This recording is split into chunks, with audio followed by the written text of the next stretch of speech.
ನಮಸ್ತೆ ನನ್ನ ಪ್ರಿಯ ವೀಕ್ಷಕರೇ, ನಮ್ಮ ಲಕ್ಷ ಚಾನಲ್ಗೆ ಸ್ವಾಗತ.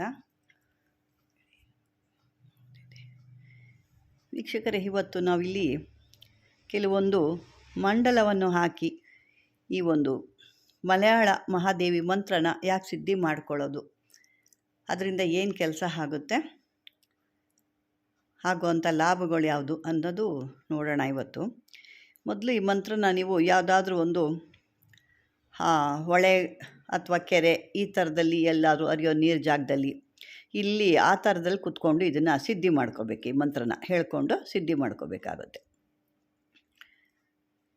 ನಂತರ ಇದಕ್ಕೆ ಅಲ್ಲೇ ನೀವು ಮಾಡ್ತೀವಿ ಆ ಜಾಗದಲ್ಲೇ, ಅಲ್ಲಿ ನಮಗೆ ಚೆನ್ನಾಗಿದೆ ಮನೇಲಿ ಮಾಡೋದಕ್ಕಿಂತ ಇಲ್ಲೇ ನಾವು ಮಾಡ್ಕೊಳ್ತೀವಿ ಅಂದರೆ ಅಲ್ಲೇ ಜಾಗದಲ್ಲಿ ಮಾಡ್ಕೋಬೋದು. ಆ ಜಾಗದಲ್ಲೇ ಏನು ನೀವು ಮಂತ್ರ ಹೇಳಕ್ಕೆ ಕೂತ್ಕೊಳ್ತೀರಲ್ಲ ಆ ಜಾಗದಲ್ಲಿ ಕೂಡ ನೀವು ಹೊಳೆ ದಂಡೆ ಅಥವಾ ಕೆರೆ ಬಾವಿ ಈ ಥರದಲ್ಲಿ ನೀವು ಮಾಡ್ಕೋಬೋದು.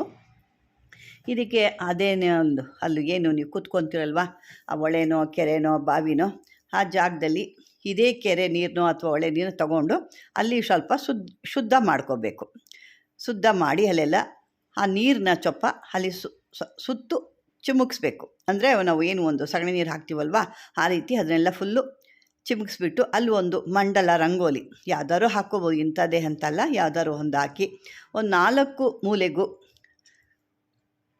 ಅರ್ಧ ಕೊಬ್ಬರಿ ಬಟ್ಲು ಬರುತ್ತಲ್ಲ, ಕೊಬ್ಬರಿ ಕಟ್ ಮಾಡಿದ್ರೆ 2 ಹೋಳು ಆಗುತ್ತೆ. ಅದನ್ನು 4 ಮೂಲೆಗೂ ಎಲೆ, ಅಡಿಕೆ, ತೆಂಗಿನಕಾಯಿ, 4 ನಿಂಬೆಹಣ್ಣು, ಈ ಒಂದು ಸಿಹಿ ಕುಂಬಳಕಾಯಿ ಅಥವಾ ಕರೆ ಕುಂಬಳಕಾಯಿ ಅಂತಾರೆ, ಸಿಹಿ ಕುಂಬಳಕಾಯಿ ಅಂತ ಹೇಳ್ತಾರೆ, ಅಥವಾ ದಕ್ಷಿಣೆ, ಇದನ್ನೆಲ್ಲ ಇಟ್ಟು ಮಧ್ಯದಲ್ಲಿ ನೀವೇನು ಅದನ್ನೆಲ್ಲ ಇಡ್ತಿರಲ್ಲ ಆ ಮಧ್ಯದಲ್ಲಿ ಒಂದು ಸಣ್ಣದಾಗಿ ರಂಗೋಲಿಯನ್ನು ಹಾಕಿ ಅದ್ರ ಮುಂದೆ ಒಂದು ಕಳಸದ ಒಂದು ತಂಬಿಗೆನ ಇಡಬೇಕು.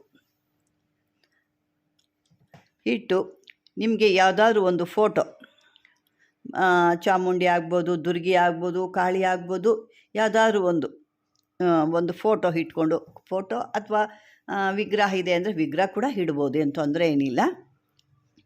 ಇಟ್ಟು ಈ ಫೋಟೋ ಇಟ್ಟು ಆ ಫೋಟೋಗೆ ಕುಂಕುಮ ಗಂಧ ಎಲ್ಲ ಹಚ್ಚಿ ಪೂಜೆ ಮಾಡಿ ಒಳ್ಳೆಯ ಸುವಾಸನೆಯಾಗಿರುವಂಥ ಊದುಬತ್ತಿನ ಹಚ್ಚಿ ಈ ಮಂತ್ರನ ನೀವು ಜಪಿಸ್ಬೇಕಾಗುತ್ತೆ.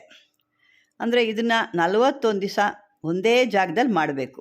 ಇವತ್ತಿಲ್ಲಿ ನಾಳೆ ಇನ್ನೊಂದು ಮತ್ತೊಂದು ಜಾಗ ಅನ್ನಂಗೆ ಮಾಡೋಂಗಿಲ್ಲ.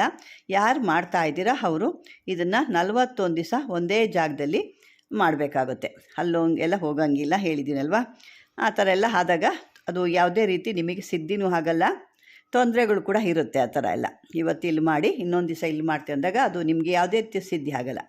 ಆವಾಗ ಈ ದೇವಿ ಮಂತ್ರವನ್ನು ಸಿದ್ಧಿ ಮಾಡ್ಕೊಳ್ಬೇಕಾದ್ರೆ ಆ ದೇವಿ ಕೆಲವೊಂದು ಪರೀಕ್ಷೆಗಳನ್ನ ಇಡ್ತಾಳೆ.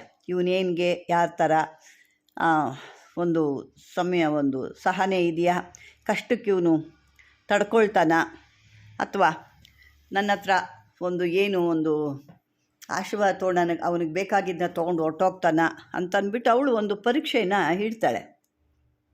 ಆ ಪರೀಕ್ಷೆಯಲ್ಲಿ ನೀವು ಯಾವುದೇ ರೀತಿ ಕೋಪ ಮಾಡ್ಕೊಳ್ದೆ, ಯಾವುದೇ ರೀತಿ ಸಹನೆಯೂ ಕಳ್ಕೊಳ್ದೆ ಆ ತಾಯಿ ಮುಂದೆ ಮಕ್ಕಳ ಥರ ಅದೇನೇ ನಷ್ಟಗಳು ಕೂಡ ಬರ್ಬೋದು, ಏನೇ ಆದ್ರೂ ಅದನ್ನು ಎದುರಬಾರ್ದು. ಅವಳು ಸಾಕಷ್ಟು ಯಾವುದ್ಯಾವುದೋ ರೀತಿ ಎದುರಿಸಿ ಕೂಡ ನೋಡ್ತಾಳೆ, ಬಿಟ್ಟು ಹೋಗ್ತಾನೆ, ಹೇಗೆ ಮಾಡ್ತಾರೆ ಏನು ಅಂತ. ಅದಕ್ಕೆಲ್ಲ ಯಾವುದೇ ರೀತಿ ಎದುರಬಾರ್ದು. ಆ ತಾಯಿ ಎದುರಿಗೆ ಇದ್ದಾಗ ನೀವು ಯಾಕೆ ಎದುರ್ಕೊಳ್ತೀರಾ ಅಂತಂದ್ಬಿಟ್ಟು ಇದನ್ನು ಕಟ್ಟುನಿಟ್ಟಾಗಿ ಜಪ ಮಾಡಿದ್ದೇ ಆಗಿದ್ದರೆ ಆ ದೇವಿ ನಿಮಗೆ ಸಾಕ್ಷಾತ್ಕಾರವಾಗಿ ಕಾಣಿಸ್ತಾಳೆ. ನಿಮ್ಮನ್ನು ಅದೇ ರೀತಿ ಯಾವುದೇ ರೀತಿ ಬೇರೆಯವರು ನಿಮಗೆ ತೊಂದರೆ ಏನಾದ್ರು ಮಾಡಿದರೆ, ಮಾಟ ಮಂತ್ರ ತಂತ್ರಗಳು ಮಾಡಿದರೆ ಅವನ್ನೆಲ್ಲ ನಿಮ್ಮನ್ನು ಯಾವುದು ಆಗ್ದಂಗೆ ನಿಮ್ಮನ್ನು ಜೋಪಾನವಾಗಿ ಆ ದೇವಿ ನಿಮ್ಮನ್ನು ನೋಡ್ಕೊತಾಳೆ. ಯಾವತ್ತೂ ಕೂಡ ಅವಳು ನಿಮ್ಮ ಹಿಂದೆನೇ ಇದ್ದು ನಿಮ್ಮ ಕಷ್ಟ ಸುಖಗಳನ್ನೆಲ್ಲ ನೋಡಿ ನಿಮ್ಮ ಒಂದು ಬೆನ್ನಗಾವಲಾಗಿರ್ತಾಳೆ.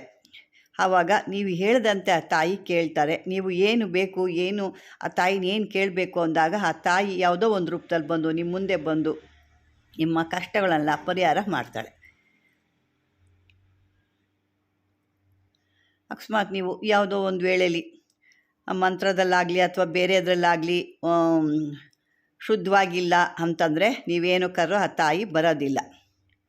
ಅದನ್ನು ನೀವು ತಿಳ್ಕೋಬೇಕು. ನೀವು ಶುಚಿತ್ವ ಇಲ್ಲದೆ ಅಥವಾ ಯಾವುದು ಶುದ್ಧ ಇಲ್ಲದೆ ಅಥವಾ ಯಾವುದೋ ಒಂದು ಕೆಟ್ಟ ಮನಸ್ಸಿಂದ ಇಟ್ಕೊಂಡು ನೀವೆಲ್ಲ ಮಾಡಿದಾಗ ಆ ತಾಯಿಗೆ ಬರೋದು ಇಲ್ಲ, ಮತ್ತು ಅದಕ್ಕೆ ತೊಂದರೆ ಕೂಡ ನಿಮಗೆ ಆಗ್ತಾಳೆ. ಏಕೆಂದರೆ ಆ ತಾಯಿ ನಮಗೆ 2 ಕಣ್ಣಿದ್ರೆ ಅವಳು ಮೈಯೆಲ್ಲ ಕಣ್ಣಿರೋ ಅಂಥವಳು. ನಮಗೆ ಒಂದು ಹೃದಯ ಇದ್ದರೆ ಅವಳಿಗೆ ದೇಹ ಎಲ್ಲ ಹೃದಯ. ಹಾಗಾಗಿ ನಮ್ಮ ಎಲ್ಲ ಪ್ರತಿಯೊಂದು ಚಟುವಟಿಕೆಗಳ್ನೂ ಕೂಡ ಅವಳು ನೋಡ್ತಾ ಇರ್ತಾಳೆ. ಭಾಳ ಇದು ಸೂಕ್ಷ್ಮವಾಗಿರಬೇಕು. ಇದನ್ನು ಒಂದು ಸಾರಿ ನೀವು ಇದನ್ನು ಕಷ್ಟಪಟ್ಟು ಅದನ್ನು ಮಾಡಿಕೊಂಡ್ರೆ ನಿಮಗೆ ಜೀವನ ಪೂರ್ತಿ ನಿಮ್ಮ ಜೀವನನೇ ಒಂದು ಅದ್ಭುತವಾಗಿರುತ್ತೆ. ಇದಕ್ಕೆ ಯಾರು ಸಾಧಕರು ಮಾಡಿಕೊಡ್ತಿರ್ತಾರೆ ನೋಡಿ, ಅವರು ಪೂಜೆ ಆದ ನಂತರ ಎಲ್ಲರೂ ಒಂದು ದೇವತೆ, ಒಂದು ಹೆಣ್ಣು ದೇವರೇ, ಅದು ಹೇಳಿದ್ನ ದುರ್ಗೆ, ಕಾಳಿ, ಈ ಥರ ಯಾವುದಾದ್ರು ಒಂದು ದೇವತೆ ಇದ್ದರೆ ಆ ಗುಡಿಗೆ ಹೋಗಿ ಬಂದು ಒಂದು ಪೂಜೆಗೆ ಎಣ್ಣೆ ಎಲ್ಲ ಕೊಟ್ಬಿಟ್ಟು ಕಾಯಿ ಕರ್ಪೂರ ಎಲ್ಲ ಕೊಟ್ಟು ಪೂಜೆ ಮಾಡಿ 41 ದಿವಸ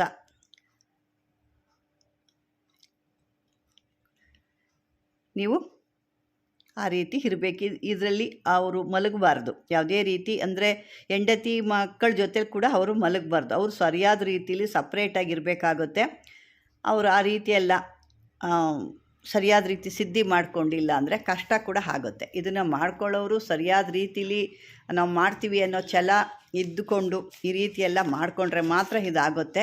ಅದು ಬಿಟ್ಟು ಎಲ್ಲ ಥರದ್ದು ಬೇಕು ಅಂದರೆ ಕಷ್ಟ ಆಗುತ್ತೆ. ಇದು ಹಾಸಿಗೆ ಮೇಲೆ ಕೂಡ ಮಲಗಂಗಿಲ್ಲ, ಹೆಂಡತಿ ಮಕ್ಕಳ ಜೊತೇಲಿ ಕೂಡ ಇರೋಂಗಿಲ್ಲ ಅಂದರೆ ಇರ್ಬೋದು, ಅಂದರೆ ಮಲ್ಗೊಳ್ಳಂಗಿಲ್ಲ. ನಿಮ್ಮ ಬೆಡ್ ಮೇಲೆ ಅವರು ಬಂದು ಮಕ್ಕಳು ಹೆಂಡತಿ ಎಲ್ಲ ಮಲಗೋಂಗಿಲ್ಲ. ಈ ರೀತಿ ಮಾಡಿದಾಗ ಆ ತಾಯಿ ಯಾವುದೇ ರೀತಿ ನಿಮಗೆ ಒಲಿಯೋದಿಲ್ಲ, ದರಿದ್ರಗಳು ಕಾಡೋಕ್ಕೆ ಶುರುವಾಗ್ಬಿಡ್ತದೆ. ಅದಕ್ಕೆ ಇದ್ರ ಬಗ್ಗೆ ಮೊದಲೇ ನಮ್ಮ ಕೈಲಿ ಆಗುತ್ತಾ ಇಲ್ವಾ ಅನ್ನೋದು ನೋಡಿಕೊಂಡು ಬಹಳ ಗೌರವದಿಂದ ಮಾಡಬೇಕಾಗುತ್ತೆ. ನೀವು ಮಲಗೋಂಥ ಸಮಯಕ್ಕೆ ಆ ದೇವಿದು ಒಂದು ಫೋಟೋ ಹಾಕ್ಕೊಂಡು ಒಂದು ಹೂವು ಹಾಕಿ, ಕಣಗ್ಲೆ ಹೂವಿನ ಹಾರ ಆಗಲಿ ಅಥವಾ ಏನೇ ಆಗಲಿ ಹಾಕ್ಕೊಂಡು ಮಲಗಬೇಕು. ಮತ್ತು ನೀವೇನು ಆ ಹೂವು ಎಲ್ಲ ಹಾಕಿ ಇಟ್ಟಿರ್ತೀರಲ್ವ, ತಿರುಗಿ ಬೆಳಗ್ಗೆ ಆ ಹೂವನ್ನ ತೆಗಿಬೇಕು. ತೆಗೆದು ನೀವೇನು ಪೂಜೆ ಮಾಡಿ ಆ ಹೂಗಳನ್ನ ಅಮ್ಮನವ್ರಿಗೆ ಹಾರದ ರೀತಿನೋ ಅರ್ಚನೆ ರೀತಿಲೋ ಮಾಡಿರ್ತೀರಲ್ವ, ಅದನ್ನು ತೆಗೆದು ಆ ತಾಯಿ ನಿಮ್ಮ ಹತ್ರ ಇದ್ದಾಳೆ ಅನ್ನೋ ಥರ ಆ ಹೂಗಳನ್ನೆಲ್ಲ ಪೂಜೆ ಮಾಡಿ ಬೆಳಿಗ್ಗೆ ಎದ್ದು ಆ ಹೂಗಳನ್ನೆಲ್ಲ ತೊಗೊಂಡೋಗಿ ಯಾವುದಾದ್ರು ಒಂದು ಒಳಗೆ ಎತ್ಕೊಂಡೋಗಿ ಅದನ್ನು ಹಾಕಿ ಬರಬೇಕು. ತದನಂತರ ಸ್ನಾನ ಮಾಡಿ ಮತ್ತು ಅದೇ ರೀತಿ ನೀವು ಪೂಜೆ ಮಾಡ್ಕೊಂಡು ಹೋಗ್ತಾ ಇದ್ದರೆ ರಾತ್ರಿ ಮೇಲೆ ಹೇಳಿದ ಎಲ್ಲ ಕ್ರಮಗಳು ನೀವು ಮಾಡಿದ್ರೆ ಆ ದೇವಿ ನಿಮ್ಮ ಮುಂದೆ ಬಂದು ನಿಲ್ತಾಳೆ, ನಿಮ್ಮ ಇಷ್ಟಾರ್ಥಗಳನ್ನೆಲ್ಲ ನೆರವೇರಿಸ್ತಾಳೆ. ಅದೇ ರೀತಿ ಆ ದೇವಿಯಿಂದ ಆಗದಿರೋವಂಥ ಕೆಲಸನೂ ಯಾವುದು ಅಲ್ವೇ ಅಲ್ಲ. ಅವಳು ನಿಮಗೇನು ಬೇಕೋ ಅದನ್ನು ಮಾಡಿಕೊಡ್ತಾಳೆ. ಅದೇ ರೀತಿ ನಿಮ್ಮ ನಾಲ್ಗೆ ಮೇಲೆ ಕೂಡ ಇರ್ತಾಳೆ. ನೀವು ಏನು ನುಡಿದ್ರೂ ಕೂಡ ಅದು ನಡೆಯೋ ಅಂಥ ರೀತಿಯಲ್ಲಿ ಆಗುತ್ತೆ. ಇದೊಂದು ಅದ್ಭುತವಾದಂಥದ್ದು. ಇದನ್ನು ಸರಿಯಾದ ರೀತಿಯಲ್ಲಿ ನೀವು ಮಾಡ್ಕೊಂಡು ಹೋದರೆ ಇದು ಅದ್ಭುತವಾದಂಥ ಆ ದೇವಿನೇ ನಿಮಗೆ ಸಾಕ್ಷಾತ್ಕಾರವಾಗಿ ಇರ್ತಾಳೆ ಅನ್ನೋದ್ರ ಯಾವುದೇ ಸಂದೇಶ ಇಲ್ಲ. ಮಾಡೋರು ಸರಿಯಾಗಿ ಮಾಡಬೇಕಷ್ಟೇ. ಅಕಸ್ಮಾತ್ ಒಂದು ಬಾರಿ ಅದು ಸರಿ ಹೋಗಲಿಲ್ಲ ಅಂದರೆ ಮತ್ತೊಮ್ಮೆ 1-2 ದಿವಸ 1 ವಾರ ಬಿಟ್ಟು ಮತ್ತೊಮ್ಮೆಯಿಂದ ಕೂಡ ಅದನ್ನು ನೀವು ಶುರು ಮಾಡ್ಬೋದು. ಏಕೆಂದರೆ ಇದು ಮಲಯಾಳ ಮಹಾದೇವಿ ಮಂತ್ರ ಅಂತ ಹೇಳ್ತಾರೆ. ಇದು ಕೂಡ ಯಂತ್ರ ಕೂಡ ಇರ್ತದೆ. ಅಂದರೆ ಇದಕ್ಕೆ ನೀವು ಸಿದ್ಧಿ ಮಾಡ್ಕೋಬೇಕಾದ್ರೆ ಯಂತ್ರ ಏನೆಲ್ಲ ಬೇಕಾಗಿಲ್ಲ. ಇದು ಸಿದ್ಧಿ ಮಾಡ್ಕೊಳ್ಳೋದಕ್ಕೆ ಅಂದರೆ ಆ ದೇವಿನ ನೀವು ಒಂದು ಪ್ರತ್ಯಕ್ಷ ಮಾಡಿಕೊಂಡು ಆ ದೇವಿ ಯಾವುದೋ ಒಂದು ರೂಪದಲ್ಲಿ ಬಂದು ನೀವು ಕೇಳಿದ್ನ ನಿಮ್ಮ ಕಷ್ಟಗಳನ್ನೆಲ್ಲ ಪರಿಹಾರ ಮಾಡೋ ಅಂಥದಕ್ಕೆ ಮಾತ್ರ ಈ ಒಂದು ಮಂತ್ರ. ಈ ಮಂತ್ರನ ಸರಿಯಾದಕ್ಕೆ ಯಾವುದೇ ದಿನ ಅಂತಂದರೆ ಭಾನುವಾರ, ಅಷ್ಟಮಿ, ಈ ರೀತಿ ಶನಿವಾರ ಕೂಡ ಮಾಡ್ಬೋದು ಇದು. ಏಕೆಂದರೆ ಕಾಳಿ, ದುರ್ಗಿ ಇವ್ರಿಗೆಲ್ಲ ಶನಿವಾರ ಭಾಳ ಇಷ್ಟವಾದ ದಿನ. ಹಾಗಾಗಿ ನೀವು ಶನಿವಾರ ಕೂಡ ಮಾಡ್ಬೋದು. ಅಮಾವಾಸ್ಯೆ, ಹುಣ್ಣಿಮೆ, ಗ್ರಹಣಗಳು ಕೂಡ ಇದನ್ನು ಮಾಡ್ಕೋಬೋದು. ಇದೊಂದು ಅದ್ಭುತವಾದಂಥದ್ದು. ಯಾರು ಇದನ್ನು ಸಿದ್ಧಿ ಮಾಡ್ತಾರೋ ಅವರ ಹಿಂದೆನೇ ಆ ತಾಯಿ ಇರ್ತಾಳೆ ಅನ್ನೋದಲ್ಲಿ ಸಾಕಷ್ಟು ಇದರಲ್ಲಿ ಉದಾಹರಣೆಗಳಿದ್ದಾವೆ. ವೀಕ್ಷಕರೇ, ಈ ಒಂದು ವಿಡಿಯೋ ನಿಮ್ಗೆ ಇಷ್ಟವಾದರೆ ಲೈಕ್ ಮಾಡಿ, ಶೇರ್ ಮಾಡಿ, ಸಬ್ಸ್ಕ್ರೈಬರ್ ಮಾಡ್ಕೊಳ್ಳಿ ಅಂತ ಹೇಳ್ತಾ ಧನ್ಯವಾದಗಳು.